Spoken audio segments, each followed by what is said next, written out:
Oke, bismillahirrahmanirrahim. Assalamualaikum warahmatullahi wabarakatuh. Apa kabar Ananda kelas 7 ya yang sekarang lagi belajar daring di rumah? Semoga kalian semua dalam keadaan sehat-sehat dan selalu dalam lindungan Allah Subhanahu wa taala.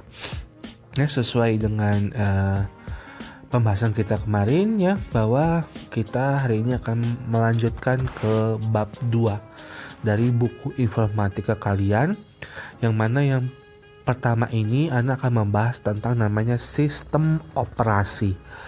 Jadi kalau dalam komputer itu selain ada perangkat keras, hardware-nya, ada software-nya, ada aplikasi, juga ada namanya sistem operasi. Apa sih sistem operasi itu? Kuy, kita let's go ya. Oke, yang pertama akan membahas pengertiannya, apa sih sistem operasi itu. Yang kedua akan membahas fungsinya apa, gimana sih kerja dari sistem operasi itu.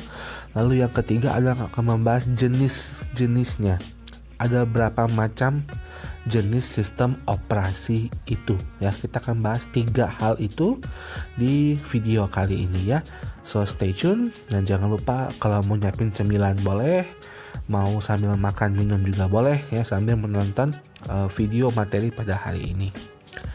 Yang pertama Anda akan membahas tentang pengertian apa sih sistem operasi itu gitu ya. Mungkin kalian apakah sebagian sudah dengar, ada sudah bagian belum gitu ya. Jadi kita akan membahas apa sih sistem operasi ya. Ini bagian awal introduction ya.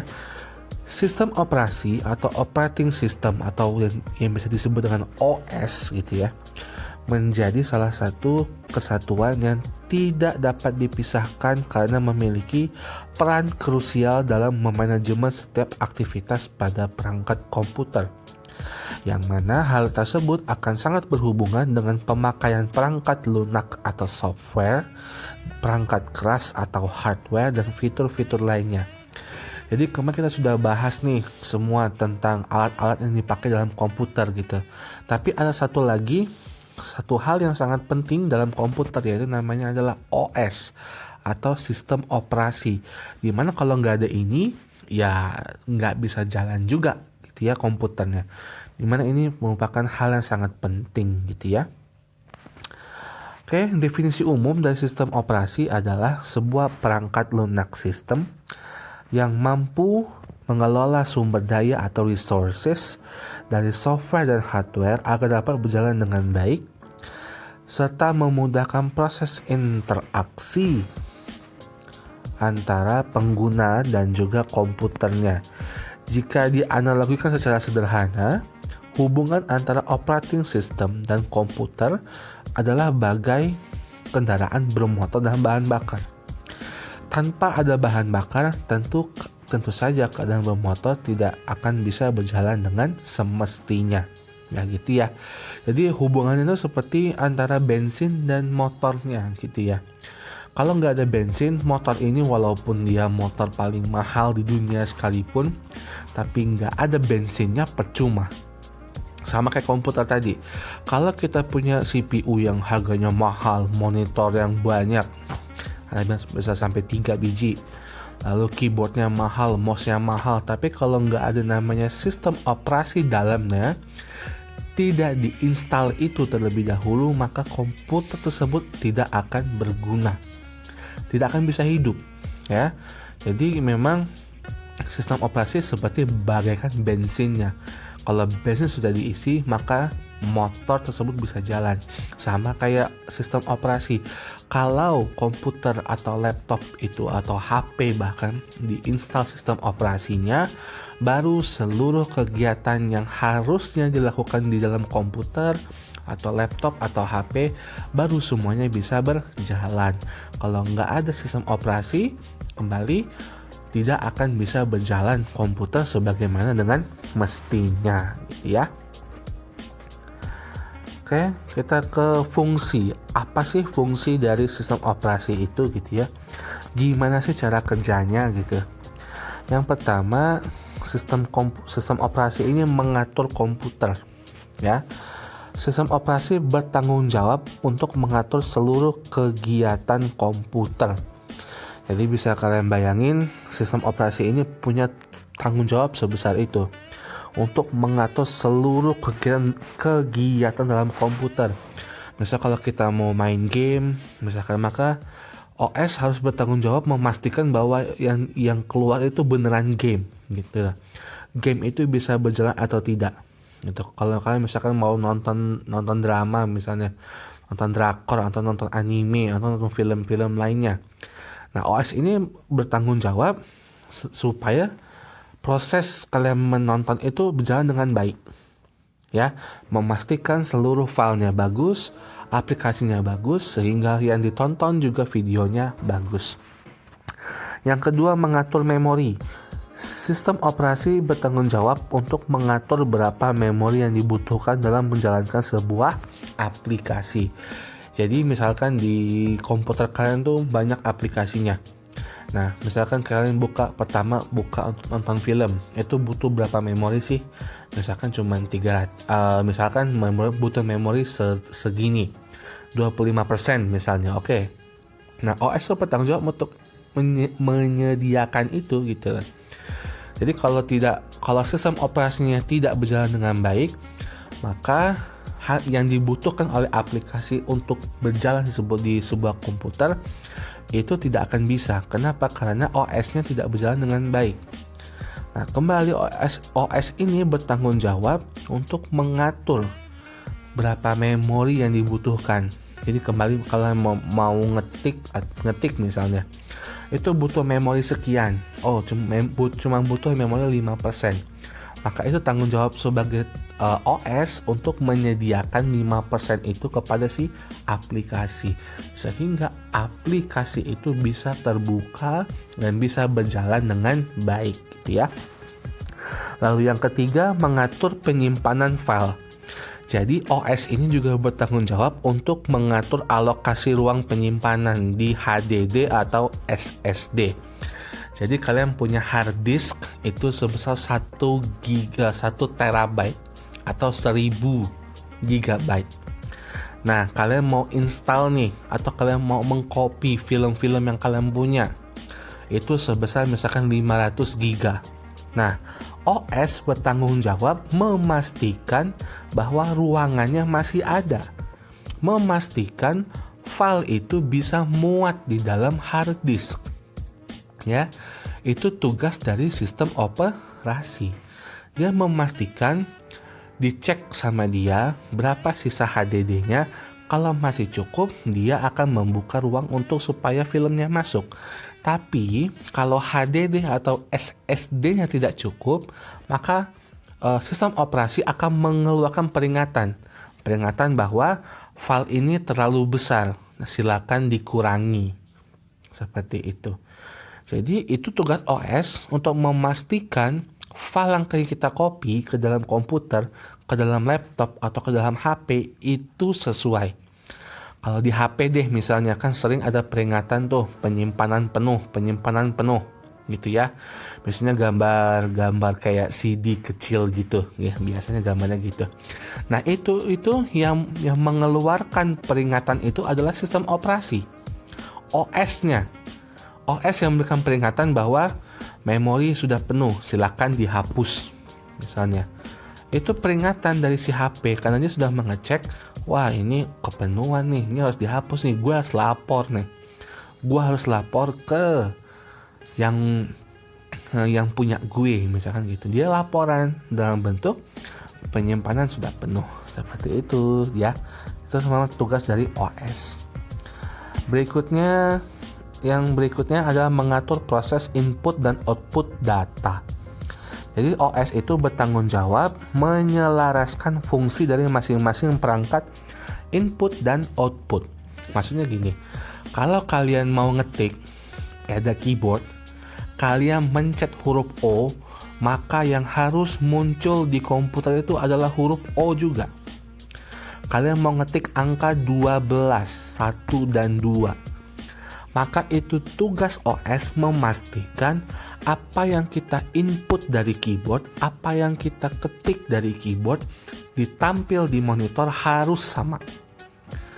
Nggak, kalau kalian ketik 1 tapi muncul di komputernya 3, nah ini masalah. Disitulah peran dari sistem operasi untuk memastikan bahwa apa yang kalian ketik, apa yang kalian klik melalui mouse sesuai dengan apa yang kalian inginkan. Kalian mau buka file ketikan tugas bahasa Indonesia misalnya. Kalian klik file itu. Dan OS harus memastikan bahwa file itu adalah file yang benar. Kalau filenya benar, maka yang ditunjukkan benar adalah isi dari file tugas. Seperti itu.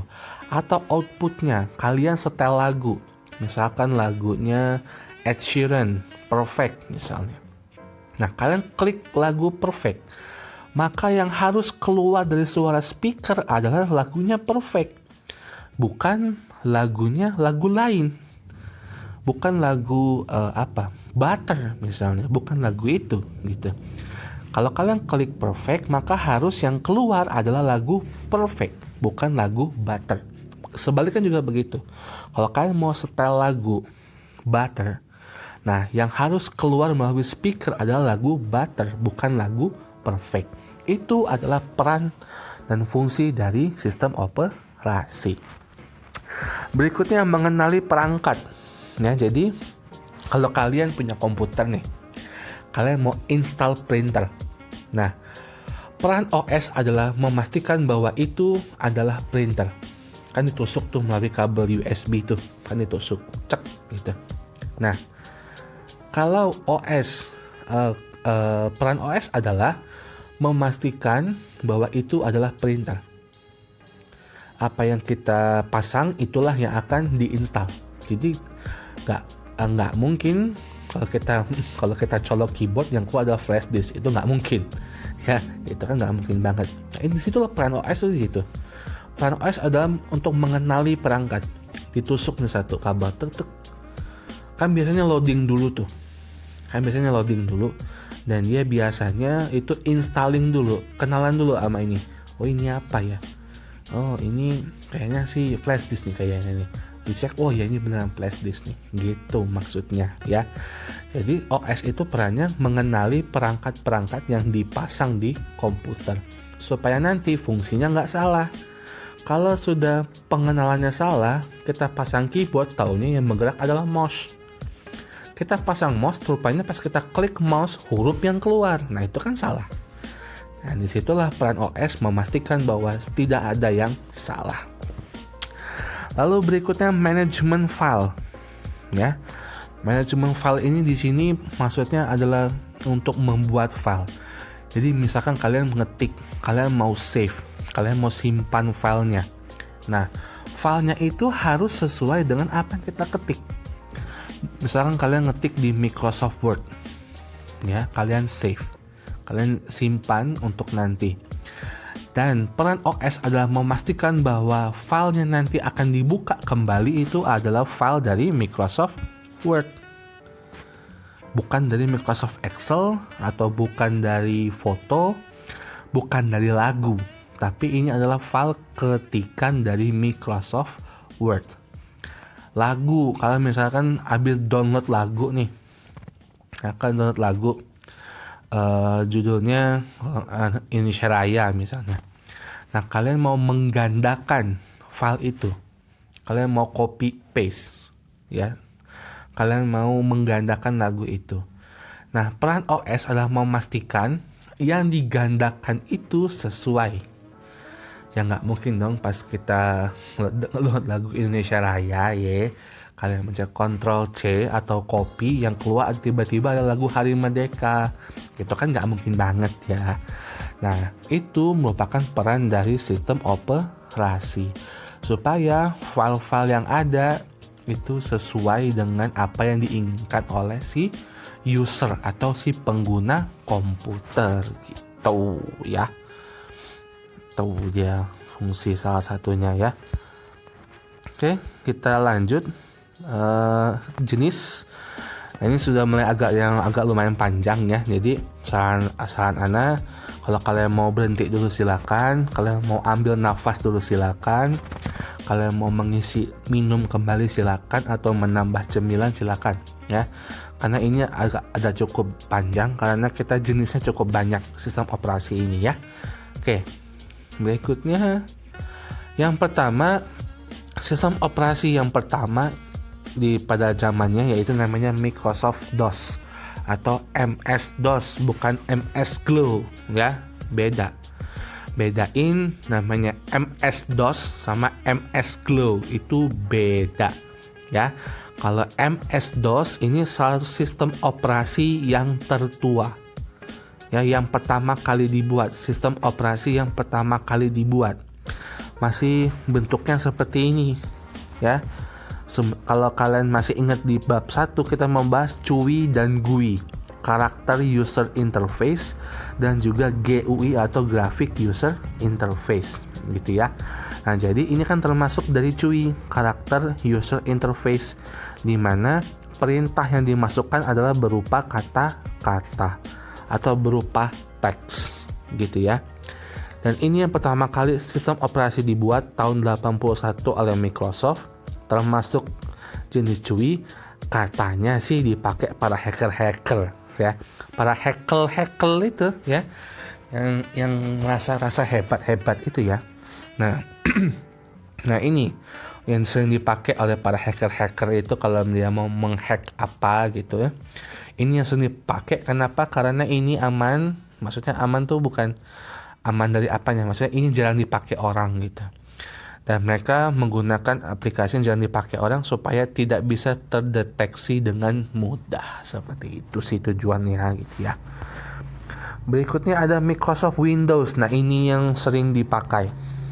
Ya, ini sering dipakai oleh kita ya. Dan masuk Ana juga, dan mungkin kalian gitu ya, yang punya komputer. Dibuat pada tahun 1985. Jadi udah tua banget nih ya. 1985 Ana juga belum lahir sih. Apalagi kalian gitu ya, belum lahir banget. Mungkin orang tua kalian masih remaja kali, orang tua kalian ya. Dibuat pada tahun 1985 dengan nama Windows 1.0. Jadi nama pertama itu Windows 1.0. Termasuk ke dalam GUI atau Graphic User Interface, karena dia sudah mulai ada gambar-gambar. Ini kalian misalnya gambar-gambarnya ya. Lalu paling banyak dipakai, namun harga aslinya mahal. Maksudnya ini ada lisensinya. Jadi kita kalau mau beli barang ori, ini ada lisensinya dan kalian harus bayar. Nah, ini namanya Microsoft Windows. Kalian mau beli versi aslinya, toh kalian harus bayar, seperti itu. Ini kalau bisa Ana zoom sedikit. Ya, ini bisa kita Ana zoom. Ini adalah gambar dari Windows 11. Ya. Ini gambar dari Windows 11 yang mana akan meluncur insya Allah bulan Oktober sih katanya. Jadi dari Windows 10 sekarang ada namanya Windows 11, dan seperti ini penampakan dari Windows 11. Jadi kalian bisa lihat kurang lebih semuanya sama, cuman ada perubahan di bagian start menunya. Yang biasanya startnya di sini sekarang pindah ke sini, gitu ya. Dan juga lebih rapih aja ngeliatnya untuk Windows 11 gitu ya. Itu ya, yang ini contoh dari Windows 11. Ini kita akan coba, ini Windows tahun 1995.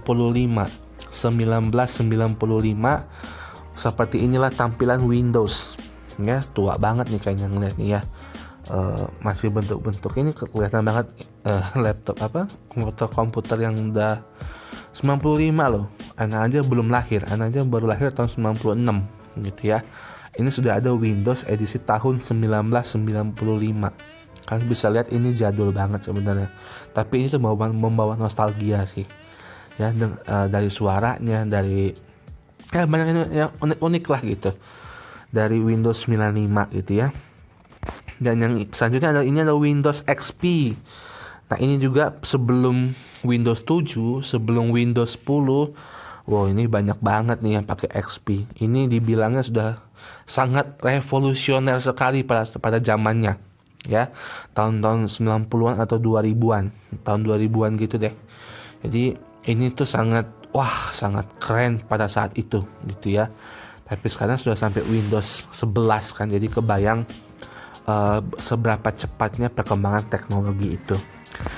Dan ini adalah pengguna Microsoft Windows di seluruh dunia.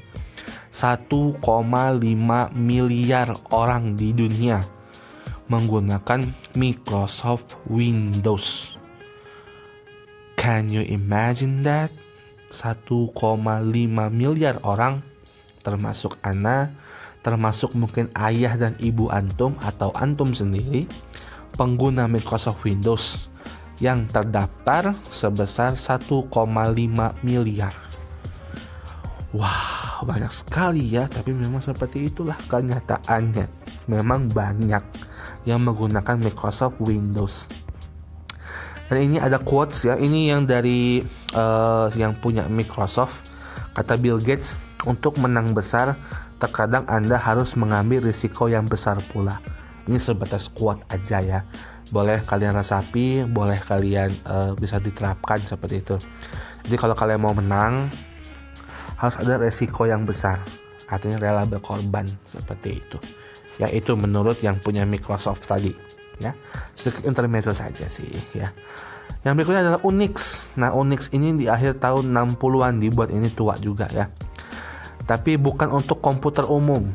Ya, ini bukan untuk komputer umum. Bukan untuk dijual, tapi digunakan untuk superkomputer di bank-bank besar dunia dan juga Badan Pertahanan Amerika. Jadi ini bukan dipakai di komputer-komputer biasa, tapi ini dipakai oleh orang-orang khusus. Itu aja. Jadi OS yang dipakai secara khusus untuk orang-orang besar. Gitu, seperti itu ya. Namanya Unix. Berikutnya Linux. Nah, tadi Unix, sekarang Linux ya. Ini Linux buatan orang Finlandia bernama Linus Benedict Torvalds. Sering digunakan untuk komputer server di berbagai perusahaan. Jadi kalau setiap kantor itu mereka punya komputer server yang mana itu menampung seluruh data-data perusahaan. Nah, mereka lebih suka pakai Linux dibanding pakai Windows. Kenapa? Karena Linux ini katanya lebih efisien, lebih mantap, terus juga lebih stabil seperti itu dibanding Windows, katanya sih begitu ya. Jadi Linux ini dipakai kembali bukan untuk orang-orang yang standar biasa, tapi untuk komputer server di berbagai perusahaan sebagai tempat menampung data, baik data perusahaan maupun data karyawan ataupun data-data lainnya yang berhubungan dengan si perusahaan. Nggak perlu ribet beli lisensi, tinggal pakai. Ini beneran gratis buat semua orang. Jadi bisa di custom sesuai dengan yang diinginkan oleh perusahaan tersebut. Jadi nggak perlu mikir bayarnya, nggak perlu ya. Linux ada memang dibuat untuk versi gratis dibanding Microsoft yang harus bayar seperti itu. Berikutnya adalah Macintosh ya. Berikutnya adalah Macintosh atau Mac OS. Dibuat oleh perusahaan Apple. Jadi HP yang kalian tahu iPhone itu juga ada versi komputernya, itu versi Mac OS. Dibuat tahun 84, dianggap lebih baik, tapi ada kualitas, ada harganya. Laptop keluaran Apple atau komputer buatan Apple itu mahal banget ya. Mahal banget dibanding dengan komputer-komputer biasa. Kenapa? Ya karena memang mereka lebih bagus. Mereka punya kestabilan lebih bagus dibanding Windows, lebih aman dari virus gitu, seperti itu. Jadi komputer-komputer Apple ini yang menggunakan Mac OS itu lebih mahal karena memang kualitas mereka itu lebih baik dibanding Microsoft seperti itu. Jadi mereka berani untuk pasang harga tinggi untuk jualannya. Ini adalah Mac OS generasi pertama tahun 80-an seperti ini ya. Dibanding yang tadi yang begini, ini yang versi terbaru ya sebenarnya. Ini versi terbaru dari Mac OS ya, namanya Big Sur ya, MacBook Pro 2018 prosesor dan sebagainya. Ini versi terbaru ya. Tapi kalau versi yang pertama kali dia seperti ini. Ini tahun 80-an, ini sudah wow banget pada tahun itu. Bisa ada komputer yang begini pada tahun itu wow banget tahun 80-an. Dan Apple berhasil menjadi pionir utamanya pada saat itu gitu ya. Dan Microsoft pun belajar dari Apple sebenarnya. Akhirnya mereka membuat sendiri, yaitu MS-DOS pada saat itu. Dan Apple tetap bertahan dengan namanya Mac OS mereka. Berapa pengguna Mac OS? 100 juta orang di seluruh dunia. Memang kalah jauh banget sama Microsoft Windows yang nggak ada sepersepernya gitu lah. Kalau tadi Microsoft sampai 1 miliar lebih, ini hanya 100 juta, yaitu setengah penduduk Indonesia. Tapi 100 juta orang ini ya dia bersedia untuk keluar duit lebih banyak untuk mendapat kualitas yang lebih baik gitu ya. Tetaplah lapar, tetaplah menjadi bodoh. Nah, ini suatu quotes dari Steve Jobs yang punya Apple, namanya sudah meninggal sekarang ya, sudah almarhum. Dia punya quotes, tetaplah lapar, tetaplah menjadi bodoh. Jadi maksudnya adalah jangan pernah puas dengan apa yang kita punya, jangan pernah puas terhadap apa yang kita dapatkan, gitu ya. Jangan cepat merasa pintar tuh nggak boleh gitu. Jadi kalian tuh harus terus haus terhadap ilmu, lapar terhadap ilmu. Jadi supaya kalian itu benar-benar terus memperbaiki diri setiap harinya. Seperti itu sih kata dia gitu ya. Jadi nggak boleh cepat puas, nggak boleh cepat bangga. Pokoknya berusaha setiap hari supaya hasilnya bisa terus membaik, seperti itu ya. Lalu Android, nah ini yang kalian pakai pasti ya. Ini Android, ini BTW ini Android 11 ya, ini Android versi Android 11 yang ini HP Samsung. Ini gambar HP Samsung sebenarnya. Dibuat Android tahun 2003. Mayoritas digunakan berbagai macam merek smartphone. Dirilis pakai abjad berdasarkan nama makanan-makanan manis ya, jadi dibuat seperti itu. Tapi tahun kemarin itu Android sudah mulai menggunakan angka gitu ya. Jadi kalian pasti kenal banget sama Android ya, karena semua HP, hampir seluruh HP, hampir seluruh merek menggunakan sistem operasi Android. Nah, kalian pakai sekarang pun, yang anak pakai sekarang pun adalah Android ya. Dan ini adalah, kalau tidak salah sih, ini Nah, ini adalah evolusi dari Android. Jadi pertama itu adalah Android 1.5, namanya Cupcake. Tahu dong Cupcake ya. Yaitu ke tahun berikutnya namanya Android Donut, makanan manis lagi. Eclair juga tuh makanan manis, ini roti yang ada selai coklat di atasnya. Froyo, itu kalian kalau bisa lihat, Froyo itu semacam es krim gitu ya. Gingerbread ya, itu versi berikutnya, itu kue jahe. Honeycomb, ini semacam jenis madu. Ice cream sandwich, kan pada tahu dong ice cream sandwich, kayaknya di ice cream zone ada tuh ya. Jelly Bean, ada namanya Kit Kat, pernah dipakai juga oleh Android. Lalu Lollipop, Marshmallow, Nugget, Oreo, Pie. Nah, baru Android 10, 11, dan 12. Jadi sejak terakhir yang namanya pakai nama manis yaitu Pie, mulai Android berevolusi menggunakan angka Android 10, Android 11, dan yang terbaru banget yaitu Android 12. Ya. Jadi pertama-tama masih makanan semua nih, dari cupcake sampai pie. Tapi berikutnya mungkin karena udah pengen baru aja, pengen evolusi gitu, akhirnya dibuat Android 10, Android 11, dan Android 12. Dan kebanyakan HP-HP baru sekarang itu ada di Android 11. Android 10. Android 11 lagi OTW, Android 12 lagi versi uji coba. Ya, jadi HP-HP baru rata-rata semuanya Android 10. Lalu yang Android 11 lagi mulai menjalar, mulai banyak yang make melalui update. Lalu Android 12 ini posisinya lagi proses perkembangan.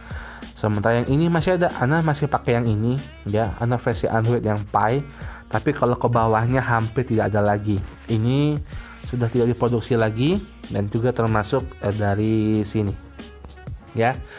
Terakhir mungkin Oreo, versi Android Oreo dan juga Android Pie. Tapi yang paling banyak sekarang adalah yang Android 10. Itu yang paling banyak sekarang, itu ya, versi Androidnya. Lalu berikutnya, pengguna Android 3 miliar. Bayangin, pengguna HP Android termasuk Ana, termasuk Antum, atau mungkin teman-teman yang lain, orang tua juga pengguna Android 3 miliar. Penduduk bumi 7 miliar. Kalian bisa bayangin tuh betapa banyaknya ya pengguna Android di seluruh dunia. Ya, 3M loh, bayangin. Yang terakhir yaitu Apple iOS. Nah, ini yang punya HP-HP Apple, HP-HP iPhone. Nah, ini kan namanya, ini sistem operasi kalian, namanya iOS. Ya. iOS dibuat pada tahun 2007, diterima dengan baik oleh para penggemar yang menamakan dirinya Apple fanboy. Jadi ini para pengguna iPhone garis keras gitu ya. Kalau nggak mau iPhone, bukan iPhone HP-nya itu nggak Chen ya, bukan iPhone HP-nya tuh nggak banget gitu ya. Nah, ada beberapa orang yang seperti itu, maunya HP tuh iPhone, cak mano caronyo, pokoknya aku harus dapet iPhone. Ada seperti itu, namanya Apple fanboy ya. Namun harganya lebih mahal, iya banget. HP iPhone dibanding dengan HP Android itu bedanya jauh ya. HP Android itu 1 juta dapat, iPhone nggak dapat ya, pasti nggak dapat, nggak ada harga HP iPhone 1 jutaan tuh nggak ada ya. Paling banter 3 juta itu pun sudah versi lama banget. Kalau versi baru itu kayak iPhone 12 aja itu sudah 15 atau 16 jutaan. Android ada sih HP yang memang sampai 30 juta, yang HP yang lipat itu gitu ya, tapi tidak semurah Android Apple itu. Dia kisaran main pasti di 2 digit, atau di yang versi baru itu sekitar 9 atau 8 jutaan ya. Jadi memang HP ini tuh mahal. Kalau kalian beli versi lama, iya, baru versi yang murahnya itu versi yang iPhone generasi lama 7, 6 ya. 6, 7 yang sering banyak orang beli dengan versi murahnya. iPhone 6, iPhone 7 sudah itu yang atasnya itu untuk kalangan yang elit ya. Nah, ini evolusi dari OS iPhone. Ada dari yang pertama banget 2007, iPhone versi 1, 2, 3, 4, 5, 6, 7, 8, 9, 10, 11, 12, 13, dan 14 ya. Ini yang terbaru tahun 2020, iOS versi 14 ya. Dan mungkin HP iPhone yang kalian punya sekarang itu masih di iPhone 14 ya. Tapi dengan kabar kayaknya tahun ini bakal luncur juga itu iPhone 15, itu yang nanti versi terbaru seperti itu ya. Dan pengguna iOS 1,6 miliar orang. Wah ya, setengah dari Android sebenarnya, tapi 1,6 orang miliar ini luar biasa banyak gitu ya. Dan bisa dibilang mereka ini adalah mereka yang ya udah punya fans sendiri, sudah punya keyakinan bahwa produk Apple itu bagus, produk iPhone itu bagus. Jadi mungkin beberapa dari kalian ada pengguna iPhone, nah kalian masuk ke dalam hitungan 1,65 miliar orang di dunia menggunakan iPhone seperti itu ya. Oke, terima kasih sudah menonton video ini, cukup panjang ya. Ini Anda lihat sudah lebih dari 30 menit videonya. Semoga kalian nggak bosen, karena ini materi cukup panjang. Jadi Anda harap kalian bisa nonton ini dengan santai saja. Kalau mau berulang-ulang juga boleh, di pause juga boleh, supaya nanti kalian punya jeda untuk bisa beristirahat dulu gitu ya. So thank you for today. Terima kasih atas perhatiannya. Kita ketemu nanti di tatap muka, insya Allah di kelas ya. Dan baru ada nanti tugas-tugas yang atau kita butuh latihan atau seperti apa, nanti kita akan bahas di kelas tatap muka gitu ya. Oke, Ana akhiri. Assalamualaikum warahmatullahi wabarakatuh.